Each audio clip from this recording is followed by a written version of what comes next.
Start होगी class? Okay. Hello everyone, आप सभी का Haryana institute of civil service पे एक बार फिर से स्वागत है। और आप लोगों ने लास्ट टाइम जैसे कि पढ़ा था कि आप लोगों ने बेसिकली हरियाणा की डिवीजन में जब मैंने आपको ड्रेनेज सिस्टम पढ़ाया था तो उसके अंदर आप लोगों ने रिवर सिस्टम मैंने आपसे सबसे पहले स्टार्ट करा था। तो ड्रेनेज सिस्टम में सबसे पहले आप लोग रिवर पढ़ रहे हैं, देन उसके बाद मैं आपको सारी लेक्स पढ़ाऊंगा, एंड देन उसके बाद जितने भी पॉन्ड्स वगैरह आते हैं, एंड देन उसके बाद इरिगेशन सिस्टम पढ़ेंगे हम इस सिलेबस के अंदर कि ड्रेनेज में क्या है। And then later on end में अगर कोई छोटी मोटी झील वगैरह आती है या कुछ आर्टिफिशियल जो झील बनाई गई हैं अपनी हरियाणा में अगर कहीं एग्जिस्ट करती हैं तो वो सारी चीज़ें पढ़ेंगे। तो नदियों के बारे में जब हम पढ़ रहे थे तो मैंने आपको लास्ट टाइम जो चीज़ बताई थी वो ये थी, हमने इसको इस तरीके से कैटेगराइज करा था कि हरियाणा के अंदर रिवर सिस्टम को डिवाइड करा गया मैंने दो सेगमेंट के अंदर। अगर ये अपना हरियाणा है तो उसको दो पार्ट में तोड़ा मैंने, this is eastern side, western, northern और सर्दर्न साइड रिवीजन। ओके। तो सबसे पहले हमने नॉर्थ से निकलने वाली सारी रिवर्स को कंप्लीट करा था। तो दो पार्ट में हम तोड़ते हैं हरियाणा को, उत्तरी हरियाणा से निकलने वाली नदियां और दक्षिणी हरियाणा से निकलने वाली नदियां, और ये सारी आपने लास्ट टाइम कंप्लीट करी थी। एक हल्का सा रिकैप रिवीजन आप ले लेंगे तो आपको ज़्यादा बेहतर सा फील होगा, क्योंकि आज हमें जब लिंक करना है तो हमें प्री और मेंस दोनों के हिसाब से आंसर्स को लिंक करके पढ़ना है, क्योंकि इसका रिलेशन एग्रीकल्चर से रिलेटेड भी है क्योंकि रिवर है, इकोनॉमी से रिलेटेड भी करके लिखना होगा, और कहीं ना कहीं आपके पॉलिटिकल एजेंडाज भी आएंगे कि किस जो आपने यहाँ पर ताजेवाला गांव में यमुनानगर में जो ईस्टर्न और वेस्टर्न आपने कैनाल निकाली है, तो इसी पर हरियाणा का जो है बाकी अपने स्टेट्स नेबरिंग स्टेट के साथ डिस्ट्रीब्यूट चलता रहता है, जो पानी बंद करने वाली बात होती है। तो ये चीज़ें आपको पॉलिटिकल एजेंडाज में भी लिखनी है, मेंस में अटैच करके कि क्या प्रॉब्लम है, कब वो बनी थी। 1879 का ये पार्ट है जब ये बनाया गया था, कौन सा वो गांव है, वहाँ के लोगों की दशा कैसी है, और बाद में इस कैनाल का इस्तेमाल करते हुए वापस दिल्ली में मर्ज कर दी जाती है ओखला में। ओखला बैराज यहाँ पर बना हुआ है, और देन अगेन यहाँ से एक छोटी सी नहर निकाली जाती है जिसका आगरा नहर नाम है, जो कि फरीदाबाद, गुड़गांव, नू और पलवल को सिंचाई करते हुए वापस गंगा रिवर में मिला देते हैं। तो इस नहर का नाम आगरा नहर रखा गया है। किस बिहाफ पे रखा गया? क्योंकि पलवल क्रॉस करते जो आगे बॉर्डर लग जाता है सारा आगरा की तरफ पहुंच जाती है, मथुरा वाली भूमि हो जाती है। तो उन्हीं का ये ड्रीम प्रोजेक्ट था, इसी बिहाफ पर इसका नाम ये रखा गया।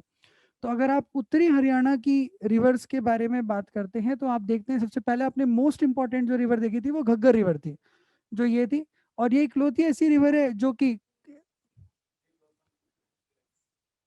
कुरुक्षेत्र से नहीं बहती, जींद और कुरुक्षेत्र में ये नहीं बहती। इसका जो ओरिजिन पॉइंट है जो आपने लास्ट टाइम देखा था, डागसई, और कहाँ पर है? हिमाचल में। बहुत बढ़िया, चलो बहुत अच्छे से याद है आप लोगों को, जान के बहुत बेहतर लग रहा है। डागसई नामक जगह से जो है इसका जो है उद्गम होता है, यानी इसका ओरिजिन पॉइंट होता है। देन इसके बाद ये अंबाला पंचकुला को क्रॉस करते हुए वापस पंजाब में एंटर कर जाती है, फिर पंजाब में बहती है, एंड देन अगेन हरियाणा में एंटर करती है फतेहाबाद में। तो ये क्वेश्चन प्रीलिम्स में पुटअप किया जाता है कि घग्गर रिवर पंजाब में पहुंचने के बाद वापस हरियाणा में आती है, तो वो कौन सा डिस्ट्रिक्ट है? फतेहाबाद। और फतेह के बाद ये फिर वापस सिर्फ सिरसा जाती है, और उसके बाद ये आगे हनुमानगढ़ तक पहुंच जाती है, राजस्थान में हनुमानगढ़ तक चली जाती है। और ये इसमें सेकंड रिवर आपने पढ़ी थी, दैट इज सरस्वती रिवर, जो पीछे से बह के आ रही है मोरनी की पहाड़ियों से, देन शिवालिक रेंज से, और यहाँ पर ये वापस घग्गर रिवर में आके पंजाब के सतराना नामक जिले में ज्वाइन होती है।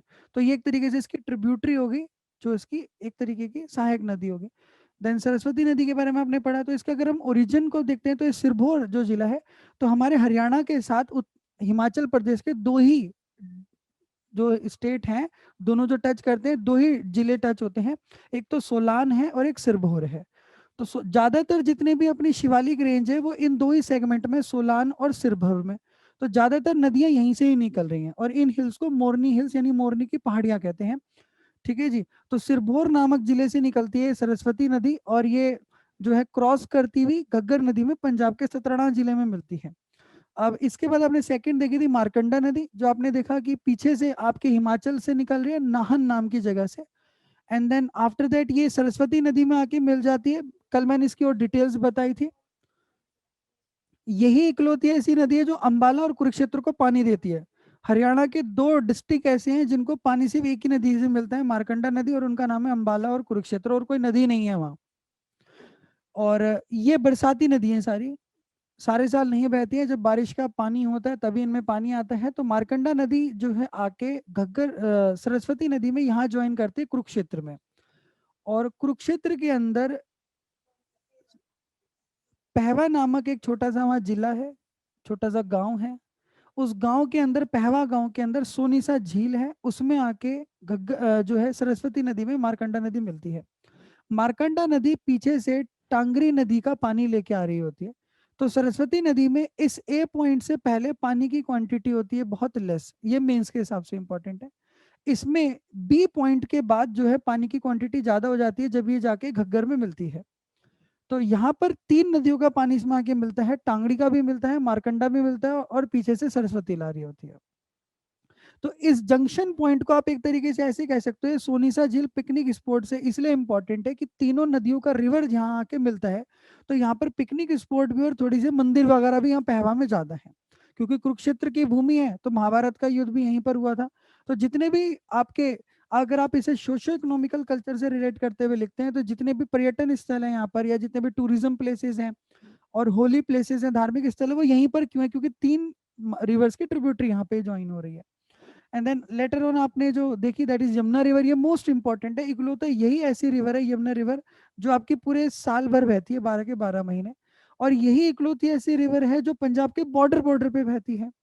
और यही वो इकलौती रिवर है जो हरियाणा को और उत्तर प्रदेश को और हरियाणा और दिल्ली को अलग करती है, बाउंड्री सेपरेट करती है।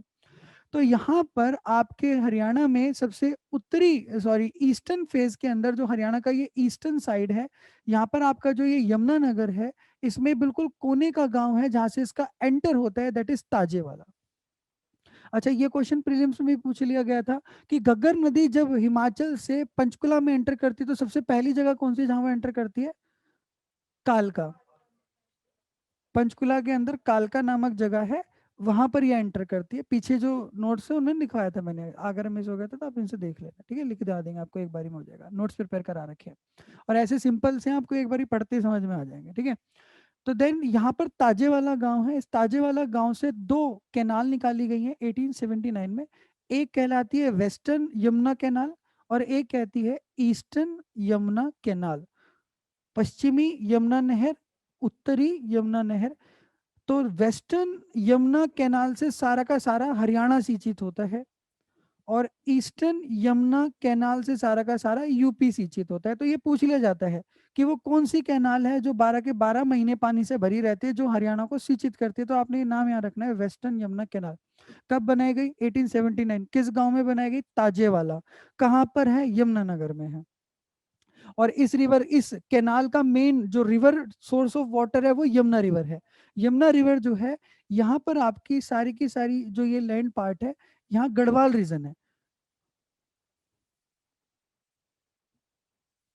तो हिमाचल का यहाँ पर हिमालय का सारा यहाँ पर जो पहाड़ियाँ, ये सारा रेंज जो है, इधर ये गढ़वाल रेंज है हिमालय की, सेमी हाइट की है यहाँ पर। तो इस गढ़वाल रेंज के अंदर इन छोटी छोटी पहाड़ियों को बंदरपूछ की पहाड़ियाँ कहते हैं।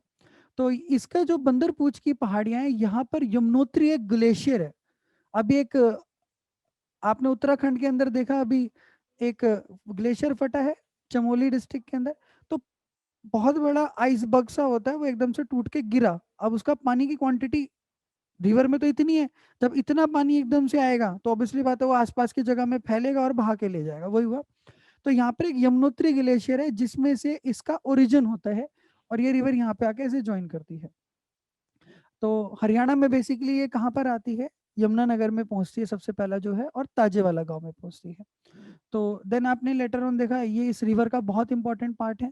और आखिरी जो आप ये रेड कलर की रिवर देख रहे हैं, ये टांगरी रिवर है, जो कि मारकंडा नदी में आके मिलती है, और जो मारकंडा आके सरस्वती में मिलती है। इस जंक्शन पॉइंट को बोला जाता है पहवा गांव सोनीसा झील। इंपॉर्टेंट है थोड़ी सी, तीनों पानी होते हैं। दरअसल जो टांगरी रिवर है, इसका जो पानी है, ये इकलौती ऐसी रिवर है जो पंचकुला में ही निकलती है और पंचकुला में ही खत्म हो जाती है। तो ये इकलौती जो है खारे पानी की रिवर है। इन दोनों में जो है मीठा पानी है, तो खारा और मीठा होने की वजह से इस झील के अंदर जो है वो सेमी अराइंड एरिया है पूरा का पूरा। तो इसलिए ये थोड़ा सा ज्यादा नाम दाम में रहती है। फिर चोटांग नदी है जो कि विलुप्त हो चुकी है। तो इससे रिलेटेड अगर क्वेश्चन पूछा जाता है तो वो सिर्फ हिस्टोरिकल बैकग्राउंड से रिलेटेड पूछा जाता है, क्योंकि चोटांग नदी की दो सहायक नदी हैं, एक राक्षी नदी और एक रंगोई नदी। तो राक्षी नदी के किनारे पे आपका एक हड़प्पा सभ्यता का गांव मिलता है, नाम क्या है उसका? राखी गढ़ी। बहुत बढ़िया। और दूसरा, तो इससे आप ऐसे ही याद रखोगे, राक्षी, राखी गढ़ी। और दूसरी है रंगोई नदी, जिसके किनारे पर आपको एक बहुत इंपॉर्टेंट हड़प्पा सभ्यता का गांव मिलता है, बनावली। बनवावली या बनावली, BENAWALI, हिसार में है ये। जब इसको हिस्टार का हिस्ट्री एंड कल्चर पढ़ेंगे तो उसमें हिस्टोरिकल बैकग्राउंड आएगा, कुछ हिस्टोरिकल मॉन्यूमेंट्स भी हैं यहाँ पर, वो चीज़ हम कल्चर में पढ़ेंगे, अभी नहीं पढ़ेंगे, ठीक है। एंड देन लेटर ऑन अब राक्षी नदी है जो कि आप देख चुके हैं। तो अब हम दक्षिणी हरियाणा की नदी पढ़ेंगे। तो हरियाणा का जो सारा रेंज अगर आप देखें, अब ये हरियाणा का ईस्टर्न पार्ट है, ये हरियाणा का वेस्टर्न रेंज है, ये नॉर्दर्न रेंज है, और ये सर्दर्न रेंज है, दक्षिणी। तो आप देखेंगे ये पश्चिम से लेके सिरसा का नीचे वाला रीजन, और उसके बाद ये सारा अपना महेंद्रगढ़, रेवाड़ी, नूह, और क्रॉस करते हुए पलवल तक का जो ये रेंज है, ये सारा जो लैंड है ये ड्राई लैंड है बिल्कुल। यहाँ सारी रेतीली मिट्टी है, जिस मिट्टी को आप रोसली मिट्टी भी कहते हैं, ठीक है। तो इस रेंज के अंदर ये जो आपका पॉइंट है, ये साउथ वेस्ट पॉइंट है, दक्षिण पश्चिमी विभाग है, जहां पर राजस्थान है। राजस्थान की सबसे ज्यादा बाउंड्री जो टच होती है वो महेंद्रगढ़ के साथ टच होती है। महेंद्रगढ़ पूरा का पूरा राजस्थान के पास ही बसा हुआ है, ठीक है जी। तो अब यहाँ पर इस रेंज के अंदर क्या है, अभी नया करंट स्ट्रक्चर आया है कि यहाँ पर पेड़ लगाए जा रहे हैं, क्योंकि ये सारा का सारा वो एरिया है जो सॉइल इरोजन की वजह से बहुत पीड़ित है। यहाँ सारी मिट्टी रेतीली मिट्टी है, तो सॉइल इरोजन बहुत होता है। अगर आपको यहाँ पर डीएम और एसडीएम बना के भेज दिया गया तो आपको ज्यादातर पर्यटन से रिलेटेड और आपको पर्यावरण से रिलेटेड ही प्रोजेक्ट पे काम करने के लिए मिलेगा। तो इस डिस्ट्रिक्ट के अंदर सबसे बड़ी प्रॉब्लम ये है कि राजस्थान के साथ आता है, तो जोग्राफिकल रीजन के हिसाब से यहाँ पे वनस्पति यानी जो एग्रीकल्चर भूमि है वो ना के बराबर है, तो किसानों को प्रॉब्लम भी रहती है, पानी की बहुत दिक्कत रहती है। तो आपने एसडीएम बन के ही सोचना है इस तरीके से कि आप उनके लिए कैसे काम करोगे ना, you are going to be senior class officer, a gazetted रहेगा है। हाँ बिल्कुल, वो सारा पार्ट इसी के अंडर में तो है, और है क्या। बाकी बाद में बात करता हूँ।